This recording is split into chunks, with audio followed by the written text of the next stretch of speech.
দেখেন, আমি আমার জীবনে কোনোদিন নির্বাসনের স্বাদ পাইনি। আমার আজকে আহ, মধ্য আমি এটাকে মিডল এইজ বলে আমার এই লাইফে। I am very near about 50। আমার জীবনে আমি নির্বাসনের স্বাদ কোনোদিন পাইনি। আমি আজকাল খুব নির্বাসনের এক ধরনের এক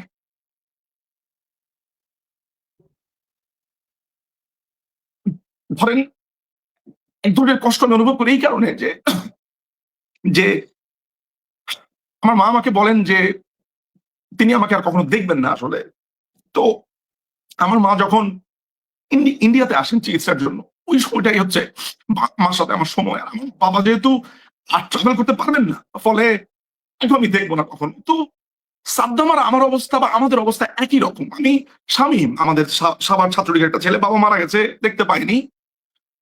ছেলেটা অনেক শক্ত, তারপরও আমি চোখে পানি দেখেছি। আমি জানি না আমাদের জয়দেবদার বাবা মা, আমরা আমি মানে প্রত্যেকেই, যেমন আমার মা ধরেন ক্যান্সার 4 স্টেজে, আজকে রেজাল্ট পেয়েছি, খুব একটা ভালো না। মার সাথে কি সম্পর্ক আমার? না না না না, না নিয়ম ভাই, আমরা মনে প্রাণে সবাই প্রার্থনা করি এরকম কিছু না, প্লিজ। সেটাকে বলি, সেটা হলো এরকম যে আমরা তো এই বাতেনকে কোনোদিন ভুলে যাবো না আসলে। এই দেশে এই আমাদেরকে যারা বাদ করছে, আমাদের মা, আমাদের আমাদের শেষ স্মৃতি। আমি তো কোনোদিন কারো ক্ষতি করিনি বাংলাদেশে। আমি একটা রাজনৈতিক দলকে সমর্থন করেছি, বঙ্গবন্ধুকে সমর্থন করেছি। আমি তো কোনো কাউকে কোনোদিন ক্ষতি করিনি, মারিনি, কাটিনি। হ্যাঁ, অনলাইনে বলেছি, কথা বলেছি। আজকে এই ভয়ঙ্কর মুহূর্তের মধ্য দিয়ে আমাদেরকে যেতে হয়েছে। একদিন তো আমরা দেশে ফিরবো না।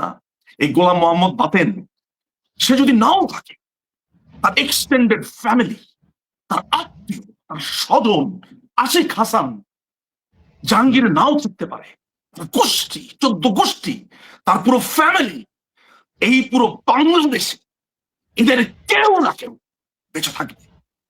আল্লাহর কসম করে বলছি আমি, আল্লাহর কসম করে বলছি আমি, ইচ অ্যান্ড এভরি ইভেন্ট জবাব দেবে। ইচ অ্যান্ড এভরি ইভেন্ট জবাব দেবে। No miss on anyone. আজকে আমাদেরকে যা করা হয়েছে, নেত্রী যদি আমাকে বলে যে তোমাকে সারা জীবনের জন্য আওয়ামী লীগ থেকে ব্যান করলাম, শুনবো না, শুনবো না। বলবো যে আপনি আমাকে মেরে ফেলেন, আপনি আমাকে আজীবনের জন্য মেরে ফেলেন, কিন্তু প্রতিশোধ, প্রতিশোধ এইটা আজকে আমার পণ। আল্লাহর কসম করে বলছি, এইটা আজকে আমার শপথ।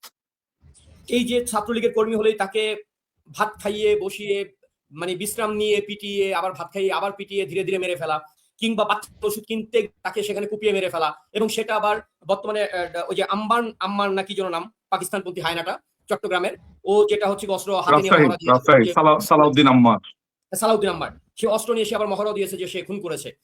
তো তারপরে আমরা দেখলাম এই যে সাদ্দামের ঘটনাটা। বাংলাদেশে সাদ্দামের ঘটনা বলি কিংবা আমরা যে কোনো ঘটনাগুলাই বলি, সেই সুরজালি থেকে শুরু করে আজকে পর্যন্ত সুশীলদের মুখে আমি অন্তত পক্ষে, যাদের সারা জীবন যারা হচ্ছে মানবতার ঝান্ডা নিয়ে বেঁচে বেড়ায়, মানবাধিকার যার ব্যবসা, যার অন্যতম কাজ হচ্ছে নাকি দেশপ্রেম, তাদের কারো মুখে আমি একটা বিবৃতি পাইনি, একটা শব্দ পাইনি বাংলাদেশের সকল মানবাধিকার রক্ষা দায়ী একমাত্র আওয়ামী লীগ এবং মাননীয় প্রধানমন্ত্রী শেখ হাসিনার, আর কারো কোনো দায় নাই। নাকি বাংলাদেশের মানবাধিকারের সংজ্ঞাই এটা নিজুম ভাই, যে আপনি আওয়ামী লীগের বিরোধিতা করবেন, এটা হচ্ছে গিয়ে একমাত্র মানবাধিকারের মাপকাঠি। সুশীলদের মানবাধিকারের মাপকাঠিটা কি? ভাই, আমি আপনাকে কি যে উত্তর দিব আমি জানি না। আমি আপনাকে নিজের একটা অংশ আমি আপনাকে এটার সাথে অ্যাটাচ করতে পারি, সেটা আমি হয়তো পরে বলবো। প্রথমে আমি সিচুয়েশনটা আপনাদেরকে একটু বুঝাই। সেটা হচ্ছে যে ধরেন এই বাংলাদেশ তার ইতিহাসে বর্বরতা, নির্মমতার অনেক ধরনের ফেস দেখেছে। আমরা আমাদের মুক্তিযুদ্ধের পর থেকে, মুক্তিযুদ্ধ থেকে আমরা অসংখ্য রকমের মুক্তিযুদ্ধের বর্বরতার ফেস দেখেছি। এই মুহূর্তে এসে, এই সময় এসে 2026-এ এই জিনিসটা আমাদেরকে এমন ভাবে আঘাত করলো। আমি আপনাকে যে ধরেন আইসিসিপিআর, ইন্টারন্যাশনাল সিভিলস অ্যান্ড আপনার সিভিল রাইট নিয়ে যেই একেবারে সর্বসম্মত যেই কোভেনেন্ট গুলো আছে, সেটা নিয়ে আপনার সাথে আমি কথা বলতে পারি, যেটা সারা পৃথিবীর বিভিন্ন রাষ্ট্র রাটিফাই করেছে। আমি আপনাকে আপনার আইসিসিপিআর তো বলতেই পারি। আমি আপনাকে বলতে পারি যে পৃথিবীর বিভিন্ন দেশের এই কারাবন্দীদের অধিকার রক্ষা করবার নানান ধরনের আইন আপনাকে আনতে পারি। এমনকি বাংলাদেশে 2016 সালের 1 জুন একটা প্যারোলের মুক্তির জন্য প্যারোলের ব্যাপারে একটা নীতিমালা প্রণয়ন করা হয়। সেই নীতিমালাও আমি আপনাকে বলতে পারি, সেই নীতিমালার ভেতরে যা যা আছে সেটাও বলতে পারি। তো মুশকিলের ব্যাপারটা হচ্ছে যে বাংলাদেশে এখন অনেকটা জরুরি অবস্থার মতো অলিখিতভাবে অলিখিতভাবে এটি একটি জরুরি অবস্থার মধ্যে দিয়ে যাচ্ছি, এবং বাংলাদেশ আওয়ামী লীগ, ছাত্রলীগ, যুবলীগ, স্বেচ্ছাসেবক লীগ সহ বাংলাদেশ আওয়ামী লীগের ভাতৃপ্রতিম এবং সহযোগী সমস্ত সংগঠন যারা আছে তাদের প্রতি একটা অলিখিত আপনার জরুরি অবস্থা ঘোষণা করা হয়েছে। আপনি জেনে থাকবেন জরুরি অবস্থা যখন চলে তখন মানবাধিকার যা আছে বাংলাদেশে সেইটা বলবৎ করার জন্য আপনি আসলে আদালতে যেতে পারেন না। কেমন জরুরি অবস্থা যখন ঘোষণা করা হয় সেখানে খুবই সার্টেন কিছু অধিকার আপনাকে রক্ষা করা ছাড়া আর কোনো কিছুই রক্ষা করা হয় না। বাংলাদেশের অবস্থা হয়ে গেছে তেমন। আমি এই সাদ্দামের পুরো প্রক্রিয়াটার দুই ভাগে যদি আমি ভাগ করি, সেটা হচ্ছে যে তার পরিবারের যে চেষ্টা, এন্ডেভার, তারা যেভাবে চেষ্টা করেছে সেই চেষ্টাটার পুরোটা একটা ট্রেইল আমি দেখতে পেলাম। এবং সাদ্দাম হোসেনের যে ভাই, তার সাক্ষাৎকারটা কিছুক্ষণ আগে দেখলাম, আমাদের মনে হয় আমাদের সাংবাদিক পান্না ভাই একটা সাক্ষাৎকার নিয়েছে, আমি সেটা মনোযোগ দিয়ে দেখলাম। আমি যেটা বুঝলাম সেটা হচ্ছে যে তাদেরকে নানান ধরনের আপনার সাচিবিক বা অ্যাডমিনিস্ট্রেটিভ আপনার জটিলতাতে ফেলা হয়েছে। প্রথমত বলা হয়েছে আপনার বাগেরহাটের যে জেলা প্রশাসক রয়েছেন, যিনি আবার ওইখানকার ম্যাজিস্ট্রেটও বটে নিয়ম অনুযায়ী, তাকে বলা হয়েছে তিনি তার যে রেসপন্সিবিলিটি সেটাকে তিনি অ্যাসাইন করে দিয়েছেন এইটা বলে যে সাদ্দাম তো যশোর কারাগারে বন্দী আছে। তো যশোর কারাগারে যাওয়ার পরে যশোর কারাগারের যে আশিক হাসান নামে যে লোকটি আছে জেলা প্রশাসক এবং একই সাথে সে ম্যাজিস্ট্রেটও বটে, সে বলছে তারা কোনো আবেদন পায়নি। আসলে আবেদনটা তাদেরকে ঠিকই করা হয়েছিল, তারা আসলে যে শুক্রবার শনিবারের কথা বলে তারা এই কাজটি করেছে। দেখেন, আমি মানে আমার কাছে যে জায়গাটা সেটা হচ্ছে যে এই যে একটা একটা একটা কর্মীর, একজন মানুষের, আমি আসলে তাকে ছাত্রলীগের কর্মী হিসেবে বিবেচনাটা একটু পরেই করি। তিনি তো একজন মানুষও বটে আসলে, তাই না? এই বাংলাদেশের একজন নাগরিক। বাংলাদেশের একজন নাগরিক যখন রাষ্ট্রের হেফাজতে থাকে তার জন্য সুনির্দিষ্ট নিয়ম কানুন আছে যে তার আত্মীয় যদি মারা যায়, স্ত্রী সন্তান যদি মারা যায়, তাহলে রাষ্ট্র তার সাথে কেমন আচরণ করবে। তার তো বিচার হচ্ছে, তাকে আপনি বিচার করার জন্য নিয়েছেন, তার বিচার করবেন, তার তদন্ত করবেন।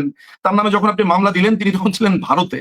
আপনি নিশ্চয়ই শুনে থাকবেন যে এই জিনিসটাও সামনে এসেছে। যদিও আমি তার বিরুদ্ধে মামলাগুলো আমি নিজের হাতে, সাধারণত আমি এই ধরনের ক্ষেত্রে তার নামে মামলা মোকদ্দমা কি হয়েছে না হয়েছে আমি নিজে পর্যবেক্ষণ করি, বাট এটার আমার সুযোগ হয়নি।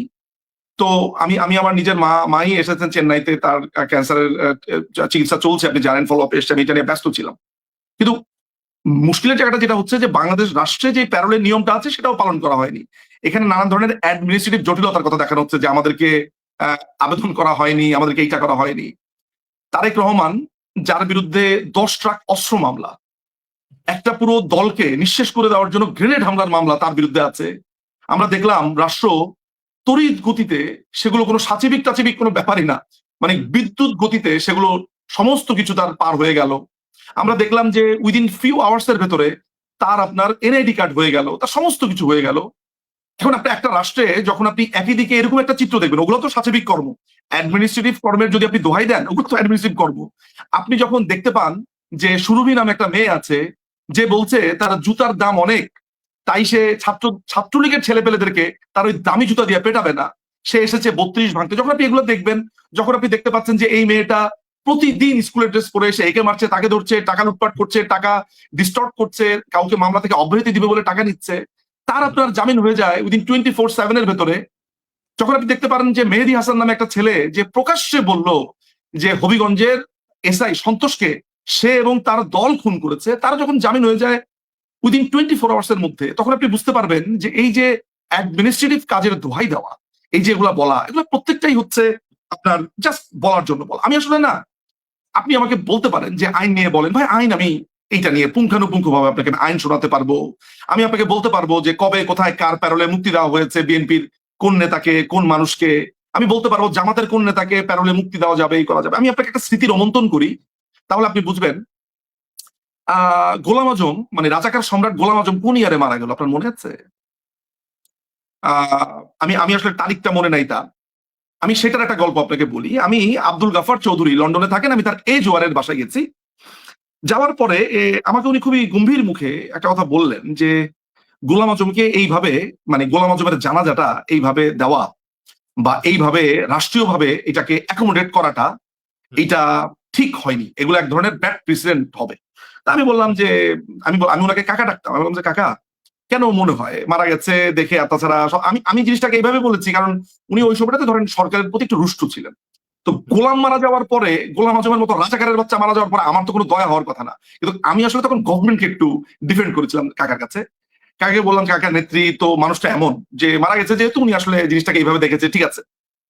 তখন উনি আমাকে একটা কথা বলেছে যে ওরা তোমাদেরকে কোনোদিন ক্ষমা করবে না, ওরা তোমাদেরকে, তোমরা এরকম বিপদে পড়ো দেখবে তোমাদের সাথে ট্রিটমেন্টটা কেমন হয়। আজকে না আমার সারাদিন এই কথাটা মনে পড়েছে।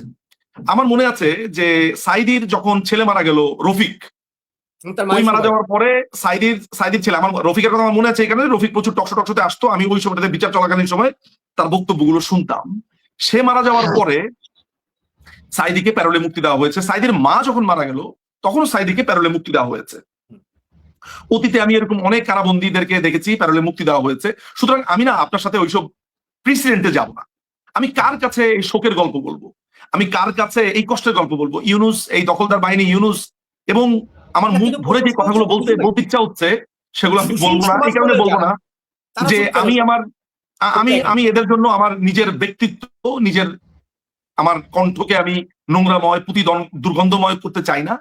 আমি শুধু আপনাকে একটা কথা বলতে চাই, সেটা হচ্ছে যে আমার মনে হয় যে এই আলোচনাটা থেকে, এই আইনি আলোচনাটা আপনি যদি জানতে চান, আমি আপনাকে জাস্ট সংক্ষেপে বলি যে আমাদের কারা আইন যেটা আছে 1894 মনে হয়, ওই কারা আইনে মোটামুটি বলা আছে প্যারোল কিভাবে করতে হবে, কাকে কেমনে ছাড়া যাবে।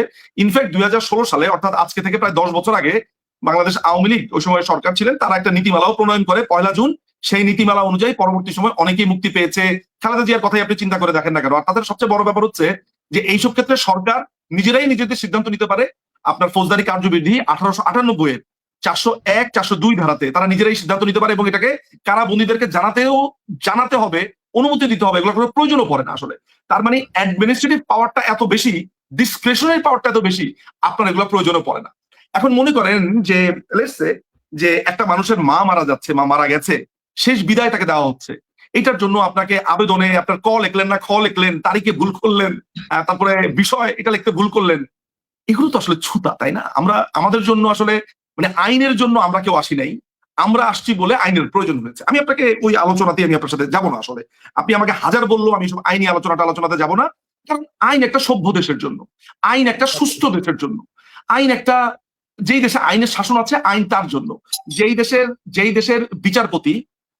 দেশের বিচারপতি আপনার নির্ধারিত হয় ঢাকা ইউনিভার্সিটি কিছু টোকাইয়ের মাধ্যমে, যারা নির্ধারণ করে দিয়েছে রিফাত আহমেদ সন্ধ্যা 6টার মধ্যে বিচারপতি হবে, যারা নির্ধারণ করে দিয়েছে দুপুর 1টার মধ্যে বিচারপতি ওবায়দুল হাসান এবং বিচারপতি এনায়েতুর রহিম সহ তার পুরো প্যানেলকে আপনার পদত্যাগ করতে হবে, সেই দেশে আপনার আইন কানুন নিয়ে অন্তত পক্ষে আমার কথা বলতে আগ্রহী না।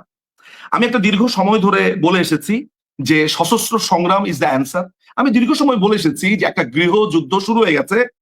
হ্যাঁ, এটাও ঠিক যে আমাদের সুপ্রিম কমান্ডার মাননীয় প্রধানমন্ত্রী জননেত্রী শেখ হাসিনা আমাকে একটা কথা বলেছে যে দেখো তুমি ঠিক আছে, আমি বুঝতে পারি তোমার ইমোশনের জায়গাটা।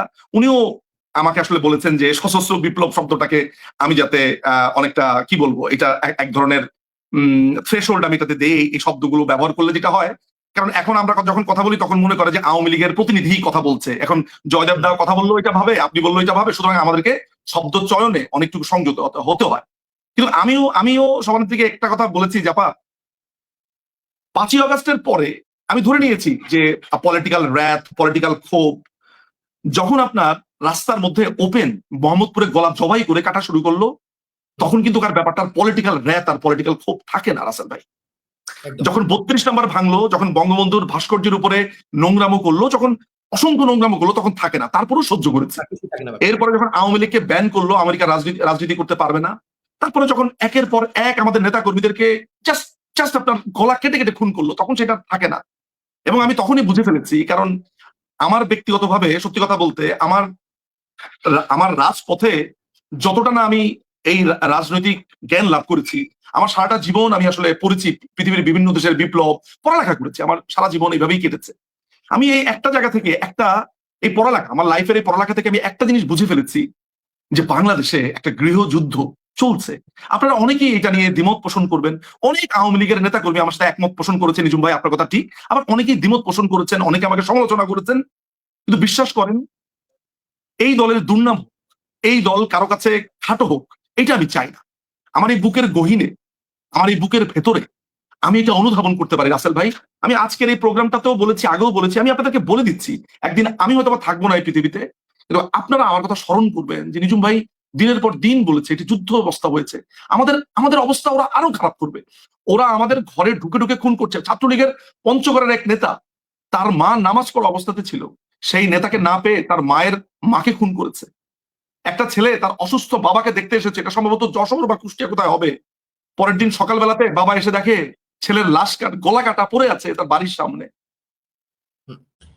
গতকাল লিখুন ভাই একটা পোস্ট দিয়েছিলাম আমাদের পেজ থেকে। সেই পোস্টে লেখা ছিল যে এই সাদ্দামের পরিবার, সাদ্দামের সংগঠন, সাদ্দামের যে সহযোদ্ধারা রয়েছে, তারা অদূর ভবিষ্যতে সাদ্দামের পরিবারের উপর এই ঘটনার প্রেক্ষিতে যে কোনো মানে প্রতিশোধমূলক ব্যবস্থা নেবে, সেটা পৃথিবীর সবচেয়ে মর্মান্তিক হোক, সবচেয়ে নৃশংস হোক, সবচাইতে বিচার বহির্ভূত হোক, সেখানে শতভাগ শর্তহীন সমর্থন আগাম দিয়ে রাখলাম। এবং আমাদের সাধ্য অনুযায়ী সর্বোচ্চ চেষ্টাগুলো পাশে থাকবার, যদি নাও পারি সমর্থন জারি থাকবে। এটার জন্য পৃথিবীর সবচেয়ে নৃশংসতম প্রতিশোধ নেওয়া হোক, সেখানে আমাদের সমর্থন থাকবে, কোনো প্রশ্ন থাকবে না। তখন কোনো সুশীলদের চেহারা দেখতে চাই না। আজকে জাস্ট লিখে রাখেন, আজকে লিখে রাখেন বাংলাদেশে কারা কারা মানবাধিকার কর্মী, কারা আজকে কি বলেছে। ফেসবুক প্রত্যেকের আজকে চিহ্নিত যেই যারা আছে তাদের প্রত্যেকের ফেসবুক, তাদের প্রত্যেকের স্টেটমেন্ট, প্রত্যেকটা লিখে রাখেন আজকে কাদের কি ভূমিকা ছিল। সেই দিন আমরা প্রশ্ন করব। আমার এই চোখের পানি বা আমাদের এই সামগ্রিক চোখের পানি, এগুলোর একটাও বৃথা যাবে না। বাংলাদেশ যেন এইটা মনে রাখে যে আমাদের বিরুদ্ধে যারা আজকে এই ভয়ঙ্কর এই নৃশংসতা চালিয়েছে, we will not spare any. Simple simple. সাদ্দামের পরিবারের উপরে ঘটে যাওয়া এই ঘটনায় একদম কি বলে যে সেই আসিফ নজরুল থেকে শুরু করে বাগেরহাটের জেলা প্রশাসক থেকে শুরু করে প্রত্যেকটা মানুষের একটা ব্যাপার আজকে থেকে মাথায় রাখা জরুরি। বাংলাদেশ ছাত্রলীগ, বাংলাদেশ আওয়ামী লীগের বা যুবলীগ যাই বলি, আওয়ামী লীগের অঙ্গ সংগঠনের সর্বশেষ একটা কর্মী বেঁচে থাকা পর্যন্ত আপনার পরিবার, আপনার সর্বশেষ মানুষটা পর্যন্ত জীবন ঝুঁকির মধ্যে থাকবে। এখন থেকে লিখে রাখেন। একটা ব্যাপার দেখলাম যে বাগেরহাটে করোনাকালীন সময় যখন করোনা রোগীদের কাছে কেউ যেত না, সেই পরিস্থিতিতে মানে করোনা রোগীদেরকে ঘুরে ঘুরে তাদেরকে সাহায্য সহযোগিতা করেছে সাদ্দাম। এবং বাগেরহাটের আমি দুজনের সঙ্গে কথা বললাম, তারা যেটা জানালো সেটা হচ্ছে দলমত নির্বিশেষে সেই করোনাকালীন বা বিভিন্ন দুর্যোগকালীন সময়ে মানে যারা সবার আগে মানে মানুষের কাছে পৌঁছাতো, তার মধ্যে সাদ্দাম একজন, যে সবসময় হচ্ছে সেখানে মানে কেউ বিপদে পড়লে সাদ্দাম তার পাশে দাঁড়াতো। এবং মানে এই যে এইরকম একজন কর্মী এবং তার নামে একটা মিথ্যে মামলা দিয়ে গ্রেপ্তার করা, এবং এই সবগুলোর পেছনে হচ্ছে আসিফ নজরুল, এই যে উন্মাদ, এই পাকিস্তান প্রতি হায়নার বাচ্চা, যে দীর্ঘকাল ক্ষমতার লোভে ঘুরে বেরিয়েছে এদিকে সেদিকে। আওয়ামী লীগের সময় বিভিন্নভাবে আওয়ামী লীগের পা চেটেছে নেরি কুকুরের মতো। সেই আসিফ নজরুল হচ্ছে মূলত বাংলাদেশের ছাত্রলীগের কোনো কর্মী, যাতে হচ্ছে প্যারোলেও কোনোভাবে মুক্তি না পায়, তার পরিবারের লোকজন বেঁচে থাকুক অথবা মরে যাক, কিছু যায় আসে না। প্যারোলে কাউকে মানে 1 ঘন্টার জন্য মুক্তি দেওয়া যাবে না, পাশাপাশি কাউকে জামিন দেওয়া যাবে না।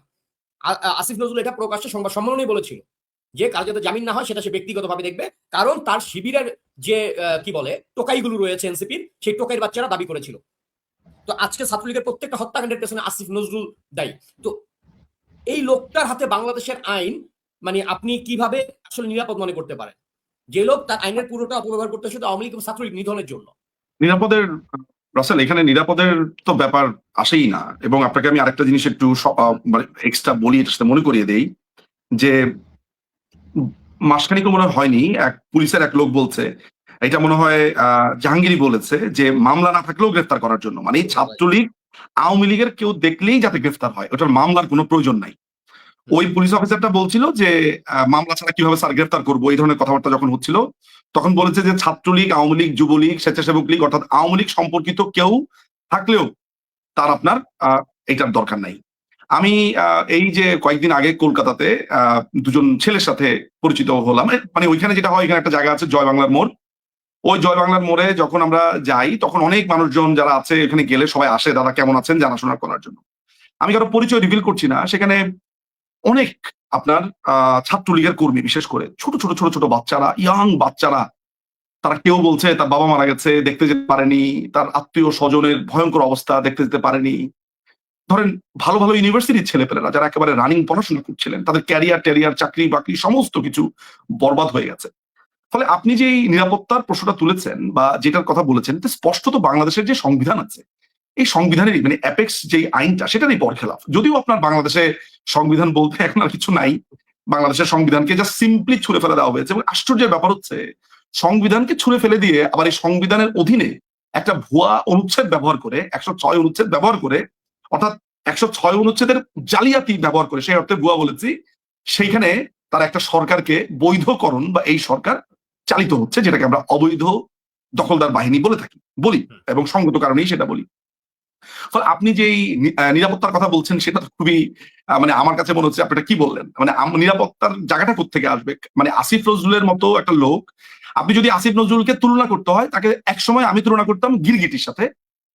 এই কারণে গিরগিটির সাথে তুলনা করতাম যে তার রং কিভাবে দশকের সময় প্রতি দশকে পাল্টেছে। আপনি জানেন যে একসময় সে বিচিত্রাতে সাংবাদিকতা করতো, আমাদের শহীদ জননী জাহানারা ইমামের একটি সাক্ষাৎকার নিতে গিয়ে তাকে মা ডাকে, তারপরে শহীদ জননী তাকে একটা স্পেস দেয়, এক্সেস দেয়, সে ঘাতক দালাল নির্মূল কমিটিতে এসে কিভাবে শারিয়ার কবির, মুনতাসির মামুন, আব্দুল মান্নান চৌধুরী সহ বিভিন্ন সেই সময়ের যারা ব্যক্তিবর্গ আছে তাদেরকে ঠেলে কিভাবে জাহানারা ইমাম, শহীদ জননী জাহানারা ইমাম তার কাছে জায়গা করে নেয়।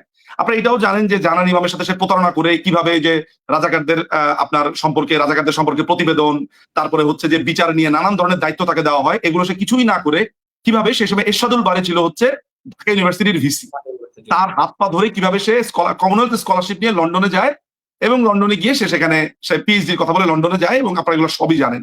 এরপরে আপনি জানেন যে 2010 সালে যখন বাংলাদেশ আওয়ামী লীগ বাংলাদেশ আওয়ামী লীগ যখন নির্বাচনে জয়লাভ করে এবং সরকার গঠন করে, তারপর থেকে সে কিভাবে টকশোতে এসে কি বলছে না বলছে এবং শেষ দিন পর্যন্ত সে কিভাবে আপনার গুজব ছড়িয়ে গেছে নানান ভাবে, তাকে কিন্তু আওয়ামী লীগ কখনো কিছু বলেনি। সুতরাং এই লোকটি যে কোনোদিন বাংলাদেশের এত ক্ষতি করবে, এত ভয়ঙ্কর মানে জায়গাতে চলে যাবে, এটা না আমরা সত্যিকার অর্থে ওই অর্থে বুঝিনি। বলে না যে যদি বুঝতাম তাহলে তো ব্যবস্থা আগেই নিতাম। আমাদের লুঙ্গির তলে আপনার এস এম ফরহাদ, সাদিক কায়ুমের মতো লোকেরা ছিল, আমরা চিনতে পারিনি। আমাদের আশেপাশে এই যে যেমন ধরেন বাঁধন, আজমেরি হক বাঁধন আজকে প্রকাশ্য টিভিতে বলছে যে আমি আওয়ামী লীগকে ব্যবহার করেছি, সত্যি কথা বলছি, আওয়ামী লীগকে ব্যবহার করেছি।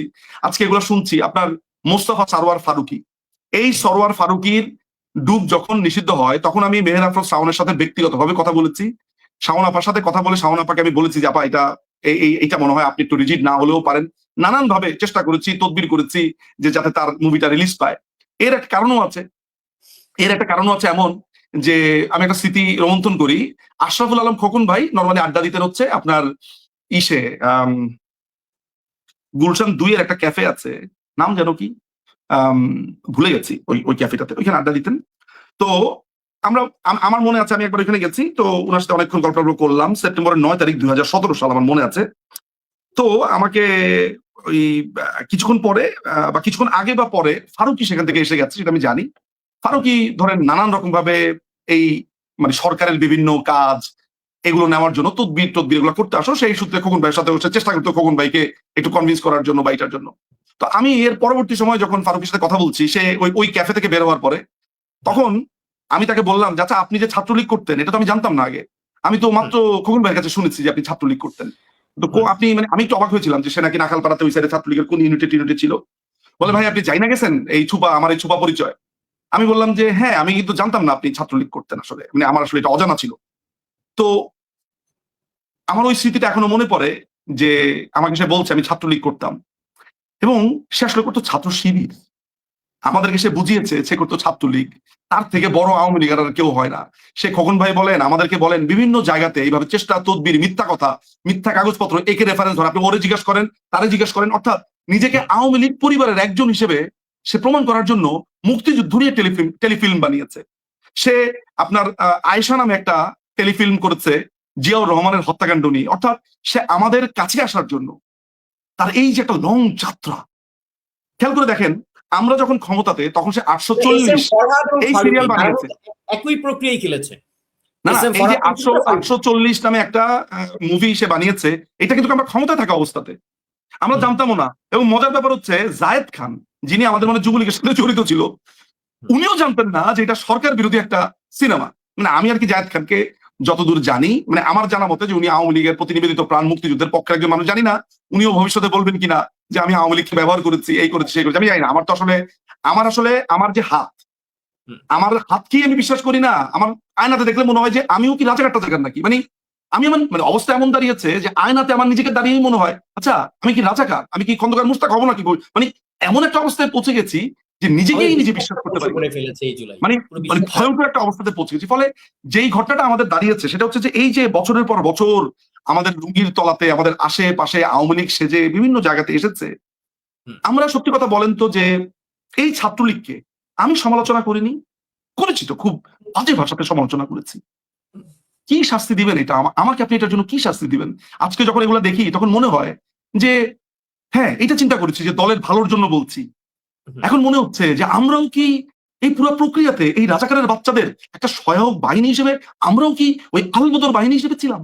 এখন খালি নিজের দিকে তাকাই আর এগুলো মনে হয় যে আমরা এই সংগঠনকে, এই ছাত্রলীগের ছেলেপেলেদেরকে ওই কাঁধের মধ্যে গিয়ে বাবারে কি সমস্যা, বা ওদের সাথে আমরা কোনোদিন ডায়লগ না দিয়ে কথা না বলে তাদেরকেও তো আমরা নানান ভাবে সুশীল সেজে বিতর্কিত করেছিলাম। আজকে এগুলোর জন্য প্রচন্ড আফসোস লাগে, বুঝছেন আসেল ভাই? আপনার মনে আছে, আপনারও খুবই কাছের লোক, আপনি চেনেন ওই যে ওই মেয়েটার নাম কি, ওই যে হন্তদন্ত হয়ে বলেছিল আওয়ামী লীগের অফিসে ধর্ষণ হচ্ছে, কি নাম যেন ওই গাধিটার নাম, ওই নওশাবা, মেয়েটার নাম নওশাবা। নওশাবা। ও অনেক নওশাবা আগে থেকে আমার খালি আজকে এরা যখন কেঁদে কেঁদে বলতো, এরা যখন বলতো ভাইয়া জানেন আমি কত কষ্টে আছি মেয়েটাকে নিয়ে, তারপরে আমার মনে পড়ে যে জান্নাতুন নাইম প্রীতি, এই মেয়েটা যখন বিপদে পড়লো রাজশাহীতে, আমি আমার সর্বোচ্চ চেষ্টা করেছি যে মেয়েটা যাতে ভালো থাকে। আমি বিভিন্ন, এমনকি তার বিরুদ্ধে যে মামলা হয়েছে আমি চেষ্টা করেছি যে থাক মামলাটা না হোক, ও বুঝিয়েছি, এবং সে যাতে ফ্রান্সে যেতে পারে সেটার জন্য ব্যক্তিগতভাবে আমি রেফারেন্স লিখেছি। আমার চিন্তাটা কি ছিল জানেন, যে এই মানুষগুলো মুক্তিযুদ্ধের পক্ষে, এদের বিরুদ্ধে এমন হলে এদেরকে ভালো রাখা আমাদের জন্য জরুরি। বিশ্বাস করেন একেবারে বোনাফাইড, একেবারে সরল বিশ্বাসে আমি অনেকগুলো মানুষকে প্রমোট করেছি। আরিফ রহমান, কে জানতো এটা একটা আস্ত রাজাকারের বাচ্চা? কে জানতো? আজকে প্রত্যেকটা মানুষ কিরকম ধোকা দিয়েছে। আপনার তো মনে আছে এই আরিফ রহমানকে যখন অমির রহমান পিয়াল ভাই ওনারা বলতো যে এটা একটা শিবির, তখন পিয়াল ভাইদের কথা শুনে কষ্ট পেতাম যে কি বলে। এখন তো ওনাদের কথাই প্রমাণিত হয়েছে। আজকে আমাদের ছাত্রলীগের ছেলেদেরকে আমরা প্রমোট করিনি, আমাদের ছেলেরা আজকে জেলে পচে মরছে। আমি লজ্জিত, আমি দুঃখিত, আমি কষ্টে জর্জরিত যে আমাদের মেধাটা তো এদের পক্ষে কাজে লাগাতে পারতাম। আজকে আমরা এদেরকে দেখি আর মনে হয় যে জেসাস ক্রাইস্টের মতো এদেরকে আমরা ক্রুশবিদ্ধ করেছি। আজকে সাদ্দামের এই কাহিনী আমার জন্য তো ট্রমাটাইজ, আমার জন্য তো ভয়ঙ্কর রকমের এক ডিপ্রেসিং একটা ঘটনা। আমি জানি না এটা থেকে কিভাবে উত্তরণ হব আমাদের, আই ডোন্ট নো। প্রজন্ম ছড়াবো। নিঝুম ভাই, সর্বশেষ আপনার যে অনু ছাত্রলীগের কর্মীরা রয়েছে, আজকে শুধু স্পেসিফিকভাবে ছাত্রলীগের কর্মীদের জন্যই একটু আপনার পক্ষ থেকে কিছু কি বলতে চান? আমি এখন আসলে শঙ্কা বোধ করি নিঝুম ভাই যে আজকে হয়তো আপনার এই কথাটুকু যেই কয়েকজন শুনবে, হয়তো আগামী লাইভে আপনি তার মধ্যে থেকে 5 জনকে পাবেন না, হয়তো 5 জন মারা গেছে যারা আজকে লাইভটা দেখতেছে ছাত্রলীগের কর্মীরা, তাদের মধ্যে হয়তো থাকবেন আগামী লাইভে। এই পর্যায়ে দাঁড়িয়ে আমি ছাত্রলীগের কর্মীদের আপনার কি বলার আছে? আমি কোনোদিন ছাত্রলীগের রাজনীতি করিনি। বাংলাদেশ আওয়ামী লীগের কোনো অঙ্গ সংগঠনে আমার কোনো পদ পদবি নাই। কিন্তু যেহেতু আমার বাবা বাংলাদেশ আওয়ামী লীগের একজন সদস্য, পারিবারিক ভাবে বড় হয়েছি আওয়ামী লীগের পরিবেশে, আওয়ামী লীগের একটা পরিবারে বড় হয়েছি। ফলে এই দলের এই দলটা ছিল আমাদের অনেকটা নিঃশ্বাসের মতো একটা জায়গা। আমাদের গোষ্ঠী জ্ঞাতি গোষ্ঠী সবাই জানে যে উকিল সাহেব হচ্ছে অন্ধ আওয়ামী লীগার। আমরা বড় হয়েছি আসলে এই পরিবেশেই। কিন্তু মাসুদের ঘটনাটা আমার জীবনে আমাকে প্রথমবারের মতো, মাসুদ এবং তোফাজ্জল এই দুটো ঘটনা আমাকে ভয়ঙ্কর রকম ভাবে ছুঁয়ে গিয়েছিল। বিশেষ করে যখন মাসুদকে মেরে ফেলা হয়, মাসুদ মৃত্যুর আগে বলেছিল আমার একটু পানি দেন ভাই। পানির বদলে তার সামনে মাইক্রোফোন ধরা হয়েছিল কি হয়েছে এটা জানার জন্য।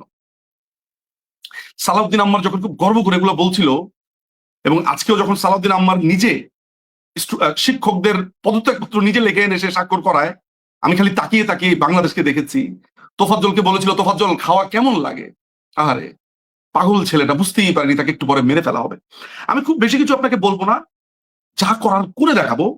আমি আজকে আপনার এই লাইভেও আমি কিচ্ছু বলতে আসবো না, শুধু আমি আপনাকে শামসুর রহমানের একটা কবিতা আবৃত্তি করে আমি আমার বক্তব্য শেষ করব। যারা বোঝার তারা বুঝবেন, যারা না বোঝার তারা বোঝার চেষ্টা করবেন। আমাদের বুকের ভেতর যারা ভয়ানক কৃষ্ণ পক্ষ দিয়েছিল সেটে, মগজের কোষে কোষে যারা পুঁতেছিল আমাদেরই আপন জনের লাশ, দগ্ধ রক্তাপ্লুত যারা গণহত্যা করেছে শহরে গ্রামে টিলায় নদীতে খেতে ও খামারে, আমি অভিশাপ দিচ্ছি নেকড়ের চেয়েও অধিক পশু সেই সব পশুদের। ফায়ারিং স্কোয়াডে ওদের সারিবদ্ধ দাঁড় করিয়ে নিমেষে ঝাঁ ঝাঁ বুলেটের বৃষ্টি ঝরালেই সব চুকে বুকে যাবে, আমি তা মানি না। হত্যাকে উৎসব ভেবে যারা পার্কে মাঠে ক্যাম্পাসে বাজারে বিষাক্ত গ্যাসের মতো মৃত্যুর বিভৎস গন্ধ দিয়েছে ছড়িয়ে, আমি তো তাদের জন্য অমন সহজ মৃত্যু করি না কামনা। আমাকে করেছে বাধ্য যারা আমার জনক জননীর রক্তে পা ডুবিয়ে দ্রুত সিঁড়ি ভেঙে যেতে, ভাসতে নদীতে আর বন বাদারে শয্যা পেতে নিতে। অভিশাপ দিচ্ছি আমি সেই সব দজ্জালদের, অভিশাপ দিচ্ছি ওরা চিরদিন বিদীর্ণ গলায় নিয়ত ব্যারাক বয়ে গলিত নছর মৃতদেহ। অভিশাপ দিচ্ছি প্রত্যহ দিনের শেষে ওরা হাঁটু মুড়ে এক টুকরো শুকনো রুটি চাইবে ব্যাকুল, কিন্তু রুটি প্রসারিত থাবা থেকে রইবে 10 হাত দূরে সর্বদাই। অভিশাপ দিচ্ছি ওদের তৃষ্ণায় পানপাত্র প্রতিবার কানায় কানায় রক্তে উঠবে ভরে, যে রক্ত বাংলায় বইয়ে দিয়েছে ওরা হিংস্র জোয়ারের মতো। অভিশাপ দিচ্ছি আকণ্ঠ বিষ্ঠায় ডুবে ওরা অধীর চাইবে ত্রাণ, অথচ তাদের দিকে কেউ দেবে না কখনো চলে এক খণ্ড দড়ি। আমি শামসুর রহমানের মতো অভিশাপ দিব না। আমার বুকের ভেতর দগদগে আগুন, আমার বুকের ভেতর দাউ দাউ করে জ্বলছে এক আশ্চর্য আগুন। একদিন এই আগুন কোথায়, কাকে, কতটা, ঠিক কোন পর্যন্ত পোড়াবে আমি জানি না। আজকে লক্ষ লক্ষ ছাত্রলীগের শরীর পুড়ছে, মন পুড়ছে। আমি আজকে শেষ কথাটা বলার জন্য এতটুকু শুধু অনুরোধ করবো যে ছাত্রলীগের যেই ছেলেটি আজকে থেকে 50 বছর আগে, আজকে যিনি প্রৌঢ়, আজকে তার বয়স অনেক বেশি কিন্তু একদিন ছাত্রলীগ করতেন, কিংবা যিনি আজকে একদম নবীন ছাত্রলীগ, যিনি পণ করেছেন যে না এই রাজনীতিটা থাকবেন না, কিংবা যিনি পণ করেছেন যে এর শেষ দেখে ছাড়বেন, আমি প্রত্যেকটি ছাত্রলীগের কর্মীকে আজকে নিজ নিজ অবস্থানে দাঁড়িয়ে শপথ করতে বলি এবং বলি, সিম্পলি প্রতিশোধের শপথ নিন এবং একত্রিত হন এবং ভাবুন এদেরকে এই বাংলার মাটি থেকে কিভাবে চিরতরে উপড়ে ফেলা যায়। কোনো অভিমান না, কোনো বিষণ্ণতা না, কিচ্ছু না, সিম্পলি ক্রোধ এবং প্রতিশোধের আগুন যারা প্রত্যেকের গায়ে চলে। আজকে যদি কোনো সন্তান মনে করে যে রাজনীতিতে ছেড়ে দেবে, বা 1 মাস আগে, 2 মাস আগে, 1 বছর আগে সিদ্ধান্ত নিয়েছে, ফিরে আসুন।